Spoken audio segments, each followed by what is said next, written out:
सोचिए जरा, किसी के कत्ल का प्लान बने, कत्ल भी हो, लेकिन गफलत में किसी और का मर्डर हो जाए। इस केस में भी ऐसा ही हुआ। 4 कातिल एक शख्स की हत्या करने जाते हैं।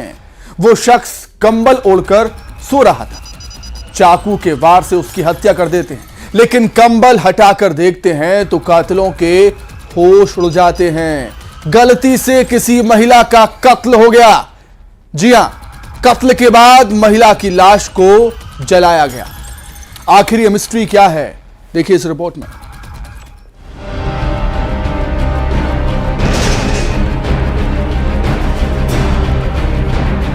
लड़के को मारने के लिए वो प्लानिंग थी, मगर उस टाइम पे वो लड़का जो है वो कहीं पे पार्टी करने के लिए बाहर चला गया।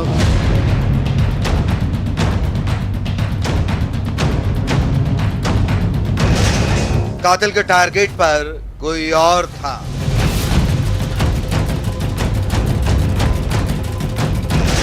हो गया किसी और का कत्ल। कंबल हटा, कातिलों के उड़ गए हो। पहले कत्ल, फिर लाश को जलाया। सीसीटीवी में कैद वो एक सुराग। बदलापुर, गफलत में महिला का मर्डर। इन कातिलों के पास कत्ल का मोटिव था। आरोपियों ने मिलकर प्लान बनाया। आज उसका काम तमाम होकर रहेगा। प्लान के मुताबिक आरोपी शिकार के घर गए, जो उस वक्त कंबल उड़कर सो रहा था। चाकू से वार करके हत्या कर दी, लेकिन वो मरा कि नहीं, इस बात की तस्दीक करने के लिए कंबल हटाकर जब देखा तो आरोपियों के चेहरे की हवाइयां उड़ने लगी। पसीने छूट गए, क्योंकि कत्ल किसी और का होना था, लेकिन हत्या हो गई बुजुर्ग मांगूबाई की। आखिर गफलत में मर्डर की मिस्ट्री क्या है? रतलाम के नामली थाना इलाके में 21 दिसंबर की रात यह हैवानियत हुई थी, जिस कत्ल का मास्टरमाइंड है कन्हैया लाल की। नामली थाना क्षेत्र अंतर्गत रघुनाथगढ़ करके जो जगह है, वहाँ पर एक महिला जली हुई हालत में मिली थी, जिसके अंदर मर्ग कायम करने के बाद में जब पीएम रिपोर्ट प्राप्त हुई तो उसके अंदर ये पाया गया कि उसके गले में और बाकी जो एक स्टैबिंग वुंड भी है। तो उसमें तत्काल 302 का मामला पंजीबद्ध किया गया। उसमें पुलिस ने 4 आरोपियों को राउंड अप किया है, जिसमें एक व्यक्ति जो है कन्हैया कीर, जो वही का रहने वाला है। कत्ल तो किसी और का हो गया। अब गुनाह के राज को छिपाने के लिए एक और चाल चली गई। कातिलों ने कार से पेट्रोल निकाला और बुजुर्ग मांगूबाई की लाश को जला दिया। लेकिन पोस्टमार्टम रिपोर्ट से इस बात का खुलासा हुआ कि मांगूबाई की मौत कोई हादसा नहीं थी। शरीर पर चाकू के वार के निशान का खुलासा हुआ। प्राइमा फेसी तो कुछ लोग जो वहाँ पे जब वो घटनाक्रम करके भागे, तो जब अमूमन पूछताछ में जब जानकारी आई कि भाई इस तरीके के लोग जो भागे हुए हैं, वो पहला क्लू था। और उसके बाद में फिर वो पूरी इन्वेस्टिगेशन में लोगों से पूछताछ करने पे सामने आया कि इस तरीके का एक रंजिश भी थी। और जब पूछताछ करने पे और भी चीज़ें निकल के आई, फिर बाकी हम लोगों के टेक्निकल डिटेल से भी हमने जानकारी ले ली कि कौन व्यक्ति कहाँ पर था और किस तरीके से उसने घटनाक्रम किया है। इस कत्ल में सबसे अहम सुराग बना सीसीटीवी फुटेज और चश्मदीद की गवाही। गांव वालों ने किसी को भागते हुए देख लिया था। इस बीच पुलिस के हाथ एक सीसीटीवी फुटेज लगा, जिसमें आरोपी चना खरीदते नजर आ रहे थे। कड़ी से कड़ी जुड़ती गई। कत्ल का मास्टरमाइंड कन्हैया लाल कीर और उसके साथी बेनकाब हुए। कुछ सीसीटीवी फुटेज भी हम लोगों को मिले थे कि धार के जो लोग हैं वो एक जगह पर किराना दुकान पे चना खरीदने के लिए आए थे। तो उसके अंदर जब सीसीटीवी फुटेज में उसको देखा गया तो वो व्यक्ति वहां पर पाए गए, और उसके बाद में चीजें कंफर्म होती चली गई और उसके बाद फिर क्लियर हो गई। आखिर कत्ल किसका होने वाला था? दरअसल कन्हैया लाल मांगूबाई के बेटे मुकेश गायरी को मारने आया था। मुकेश पार्टी में गया था और गलती से उसकी मां मांगूबाई की हत्या कर दी गई। इस कत्ल में कैद है बदलापुर। उसका किसी ज़मीन के ऊपर अवैध कब्जा था, जिसको ये महिला के बच्चे ने शिकायत कर कर वो कब्जा हटवाया था। और उसी से असंतुष्ट होकर और रंजिश रख के कन्हैया कीर ने अपने जो दोस्त थे धार के रहने वाले, अकोलिया के रहने वाले, उनके साथ में मिलकर एक प्लानिंग बनाई। और उस लड़के को मारने के लिए वो प्लानिंग थी, मगर उस टाइम पे वो लड़का जो है वो कहीं पे पार्टी करने के लिए बाहर चला गया। और उस टाइम पे उसकी जो माँ थी मांगूबाई गायरी, वो वहाँ पर सोई हुई थी। जो आरोपी थे वो आए, उनके द्वारा उस महिला को स्टैब किया गया और उसके बाद में उसको जला दिया गया और जला के भाग गए। मुकेश ने कन्हैया लाल की शिकायत की थी, सरकारी जमीन पर कब्जे की शिकायत, और तभी कत्ल के मास्टरमाइंड ने लिख दी कत्ल की स्क्रिप्ट। रतलाम में सुधीर जैन के साथ bureau report, news 18 Madhya Pradesh Chhattisgarh. 8 साल का मासूम अपनी बहन के साथ शादी में गया। डीजे की धुन पर जिसने डांस किया, दोनों भाई बहन बेहद खुश थे, लेकिन इसी बीच वो लड़का गायब हो जाता। सबको लगा वो आराम कर रहा है, लेकिन अगले दिन मिली 8 साल के मासूम बच्चे की लाश, जिसका कत्ल हुआ था। आखिर मासूम का गुनहगार कौन है, देखिए।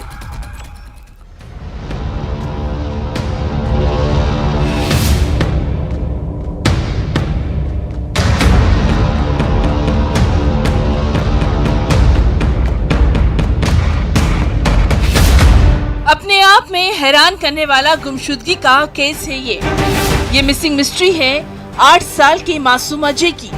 खरगोन के मानिकेरा गांव के जिरात फलिया में उस घर में शादी का जश्न था, जिस जश्न में मासूम अजय का परिवार भी शामिल हुआ। गाने की धुन पर सब थिरक रहे थे, झूम रहे थे। अजय भी अपनी बड़ी बहन 10 साल की पूजा के साथ शादी में डांस कर रहा था। रात के करीब 11 बजे तक अजय को देखा गया, लेकिन उसके बाद अजय का कहीं पता नहीं चला। घर वालों को लगा कि शादी का माहौल है, डांस करके अजय थक गया होगा और कहीं सो गया होगा।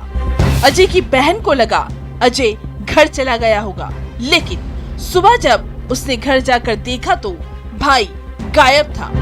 मेरी बच्ची को डबल वो शादी वाले घर देखने के लिए भेजा, तो किधर नहीं मिला। फिर सुबह देखा होगा आपने? सुबह फिर मेरी काकी और मेरी घरवाली और मैं सब जितने भी 10-12 घर है, सब घर ढूंढा हमने, किधर नहीं मिला। मासूम बच्चे की गुमशुदगी सबको परेशान कर रही थी। परिवार जो इत्मीनान से बैठा था, उसका चैन और सुकून अब छीन चुका था।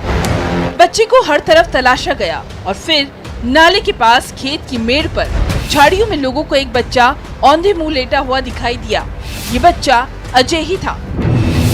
झाड़ियों में अजय की लाश मिली, जिसकी गला दबाकर हत्या की गई थी। मेरी घरवाली और मेरी काकी ऐसा दूसरे झाड़ियों में देख रहे थे, तो वहाँ नाले में मरा हुआ पड़ा मिला। अच्छा। मैंने रोने की आवाज सुनी। अच्छा। और वहाँ दौड़ के गया तो मेरा लड़का मरा हुआ पड़ा था। अच्छा। 21 की रात में एक बच्चा गायब हुआ था, जिसकी डेड बॉडी एक नाले में मिली है और प्रथम दृष्टया वो देखने में हत्या लगती है, हत्या प्रतीत होती है और थाना चैनपुर में हत्या का प्रकरण पंजीबद्ध किया गया है। सवाल है कि आखिर अजय इस इलाके तक पहुंचा कैसे? शादी वाले घर से वो गायब कैसे हुआ? क्या किसी हत्यारे के टारगेट पर थी ये मासूम जान? क्या परिवार से किसी पुरानी रंजिश में कत्ल की ये वारदात हुई, या फिर इंतकाम की कहानी इस कत्ल में कैद है? क्या कोई करीबी इस कत्ल का राजदार है, या फिर मासूम अजय की आंखों ने कुछ ऐसा देख लिया था जो उसकी मौत की वजह बन गया? ऐसे तमाम सवालात हैं जिसकी तफ्तीश जारी है। पुलिस की 3 टीम कातिल की तलाश कर रही है। क्या सीन ऑफ क्राइम पर हत्यारा कोई सुराग छोड़ गया है? आखिर कातिल कौन है? खरगोन में आशुतोष पुरोहित के साथ bureau report, news 18 Madhya Pradesh Chhattisgarh. कोई एग्जाम भी ना दे, लेकिन अव्वल नंबर से पास हो जाए, मार्कशीट से अच्छी नौकरी भी हासिल कर ले, ये उस सरगना की कारस्तानी की कहानी है जो IAS, IPS बनना चाहता था, लेकिन बन गया फर्जी मार्कशीट का सरगना। JNU का एक्स स्टूडेंट। कैसे होता है ये फर्जीवाड़ा? 10 राज्यों में फैला है इस गैंग का जाल। देखिए खुलासा, operation marksheet.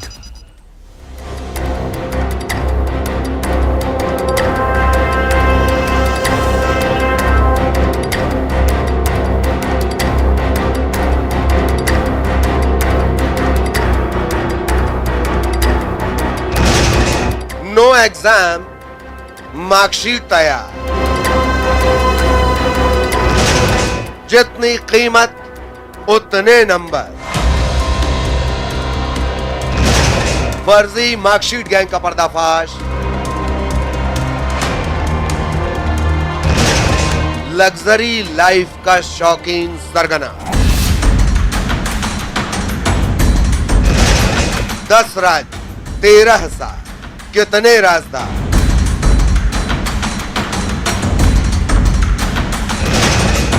Indore to Ranchi, operation marksheet. उम्र महज 22 साल, नाम अमित कुमार, जेएनयू से पास आउट है, जिसका ख्वाब था आईएएस आईपीएस बनना, लेकिन जुर्म की दुनिया में इसने ऐसी इबारत लिखी जो हैरान कर दे। इसे लग्जरी लाइफ जीना पसंद है, ऐशो आराम के बारे में सुनिए, जिसके लिए बेहद मामूली सी बात है।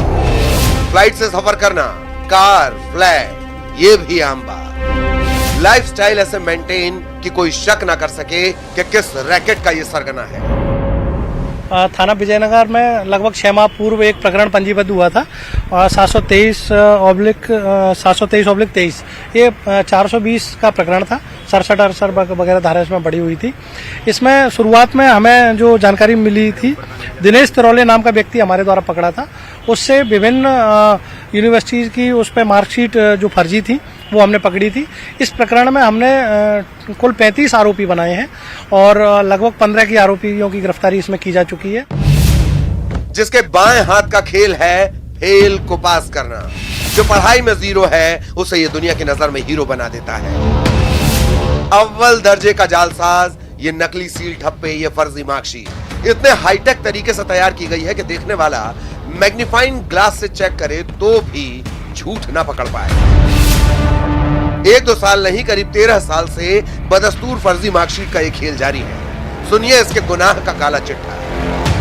वो मेन जो इसके आरोपी थे बिहार में रहते थे और इनको हमारे द्वारा टेक्निकल टीम के द्वारा रांची से पकड़ा गया, झारखंड से। ये आरोपी अमित कुमार नाम है इसका, बिहार का रहने वाला है, और एक इसका भाई है कुमार आर्यन। ये दोनों लोग व्यापक स्तर पे फर्जी मार्कशीट बनाते थे और मध्य प्रदेश में सप्लाई करते थे। मध्य प्रदेश में चाहे इंदौर हो, चाहे सागर हो, सिंगरौली हो, शाजापुर हो, विभिन्न जिलों में इनके द्वारा फर्जी मार्कशीट सप्लाई की गई हैं और लगभग 2010-11 से ये लगातार मार्कशीट फर्जी बना के यहाँ सप्लाई कर रहा था। 10वीं से लेकर कॉलेज तक की मार्कशीट तैयार, सबका रेट कार्ड तय। यानी 2000 में 10वीं 12वीं की अंक सूची, 10,000 में कोई कॉलेज पास, और हाँ, फार्मा की मार्कशीट चाहिए तो रेट हाई है, करीब 1 लाख। इस संबंध में हमने इससे और पूछताछ की तो ये बता रहा है इसकी शिक्षा जेएनयू में दिल्ली में हुई है और वहीं से ये मार्कशीट की बनाने की भी कहीं ट्रेनिंग लिया था। और होलोग्राम हो, चाहे बहुत सारी, लगभग 200 सील मिली है हमको उस पर, चाहे वो थाने की सील हो, चाहे अन्य विश्वविद्यालय की हो, बार काउंसिल की हो, वो सील ये दिल्ली में बनवाता था। होलोग्राम और बोर्ड की सील वगैरह बनवाता था। ये आरोपी है अमित कुमार, ये यूपीएससी की भी तैयारी किया हुआ व्यक्ति है और इस संबंध में हम लगातार इससे पूछताछ कर रहे हैं। इंदौर की विजयनगर थाना पुलिस ने जब इस फर्जीवाड़े के रैकेट का नेक्सस देखा तो पुलिस वाले भी दंग रह गए। 10 राज्यों में गिरोह के जाल का खुलासा हुआ। 35 लोगों का ग्रुप जो सोशल मीडिया के जरिए ये खेल करता था। अब तक 17 आरोपी गिरफ्तार हो चुके हैं, जिसमें सरगना अमित कुमार को रांची से अरेस्ट किया गया। आधार कार्ड और मार्कशीट बनाता था। ये उस पर किसी दूसरे की आधार कार्ड पे अपना नाम चस्पा कर देता था या अपने आधार कार्ड पे दूसरा, ये इस टाइप का फर्जीवाड़ा लगातार करता था। और प्रिंटर वगैरह इस पे जो बहुत हाई और अच्छी क्वालिटी के मिले हैं और बहुत हूबहू ओरिजिनल जैसी मार्कशीट इसके पास हमारे द्वारा पकड़ी है। इस रैकेट से कितने लोगों ने नौकरी पाने के लिए या दूसरे काम के लिए लोगों की आंखों में धूल झोंकी, इसकी तहकीकात जारी है। ऑपरेशन फर्जी मार्कशीट में अभी कई खुलासे होना बाकी है। इंदौर में मिथिलेश गुप्ता के साथ bureau report, news 18 Madhya Pradesh Chhattisgarh. उस घर में हथियार बंद लोगों ने धावा बोला, दनादन फायरिंग की, जिस फायरिंग में देवर भाभी का कत्ल हो गया।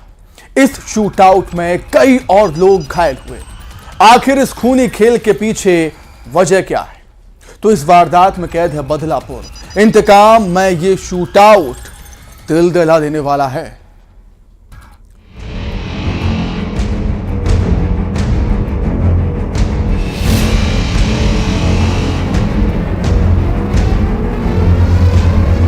ये वारदात और तस्वीर रोंगटे खड़े कर देती है। एक रात इस घर पर कहर बनकर टूटी। वो रात जब इस इलाके में सुनाई दी तो गोलियों की आवाज, जब एक घर पर हथियारबंद लोगों ने हमला बोला, दनादन फायरिंग हुई। दहशत की इस ठाई में देवर और भाभी की हत्या कर दी गई। ये सनसनीखेज वारदात हुई है सागर जिले के बीना के आगा सोत थाना इलाके के शेखपुर गांव में। हथियारबंद बदमाशों ने धावा बोला था, जिसमें 45 साल की सरस्वती यादव और उनके देवर 28 साल के रुपेंद्र की हत्या कर दी गई। डबल मर्डर हुआ और इस हमले में 6 लोग भी घायल हैं। मलखान यादव और हरी यादव की गंभीर हालत को देखते हुए सागर जिला अस्पताल रेफर किया गया। आखिर इस शूट आउट और खूनी खेल के पीछे कौन सा इंतकाम है?